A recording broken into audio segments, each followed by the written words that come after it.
Hotline Miami Wrong Number is upon us. I was waiting for this day. Very excited. This is published by our good friends at Devolver. Of course, created by Denton. Once again, you get a very dark game. The last time we played this, I remember I enjoyed the conversation we had that day. Yeah.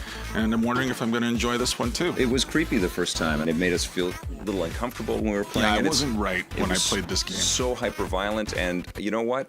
That's exactly the same and exactly true with Hotline Miami 2 here. It's incredibly violent. The environments are much more vast and wide open. It's all from an overhead perspective, rudimentary graphics that are rooted in 8-bit design. Eugene Jarvis built lots of games that are similar to this. Basically, it's a dual-stick combat experience. You're not always just shooting. There's lots of different melee weapons and things like that that you get into. And you're taking on really awful mafioso types, some gang members that you're having to basically slaughter throughout this game. You know what I love about this is the fact that it is very crude, graphically speaking. I mean, you're just seeing huge pixels. But it's funny, my brain fills in the blanks. Yeah.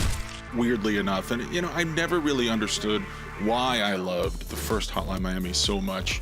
But I did love it, and I didn't feel good when I played it, but I still kept playing it. And there's a darkness in this game, a weird gravity that kind of pulls me in. And the same is true of Wrong Number. I started playing this thing. It's more difficult than the original game, harder, which was very difficult to begin with. And you really have to get in there, and you feel this despair and hopelessness. When you first start a level, you start finding where all the guys are. You're right, the levels are so huge, you can't always see where the guys are, so you'll think you've cleaned out a room, and then a guy will come running out of nowhere and just level you, and you start all over again. And you do it. Frustrating, And but you do it. You feel, you're glad to do it again. You think, oh, now I got to go through all this again. And the next time you get a little closer and a little closer. And finally, you beat these incredibly challenging levels, and you don't ever feel great about it. Well, you feel like you overcame something. There's an arcadey exhilaration that happens there, and this is really like jumping back into Midway's old Narc. Remember how violent and crazy that was? I'm not as old as you. I don't remember that one. Okay, all right. Well, we'll have a fireside chat about that too. But no, it was like mixing in Narc or Smash TV, some of those kinds of elements. If this game didn't have the gameplay chops, the arcade old school chops that it does have, you wouldn't be playing it again and again. It would frustrate you to no end, and you would just throw your controller down in a fit of rage. But it's got that in there. You're talking about the mechanics specifically, and you're right. When you do fail, it's usually not your fault. It's because your gameplay skills, I mean, mine are great, but they still weren't enough for this game.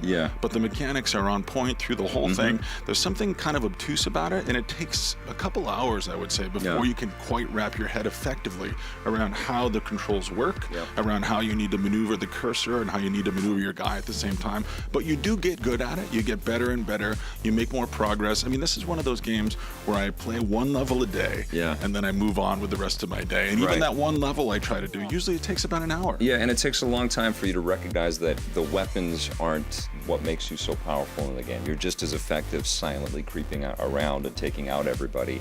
And that's easier said than done, because they'll just turn around, shoot you once, and you're dead. And it's Splatter City all over the place.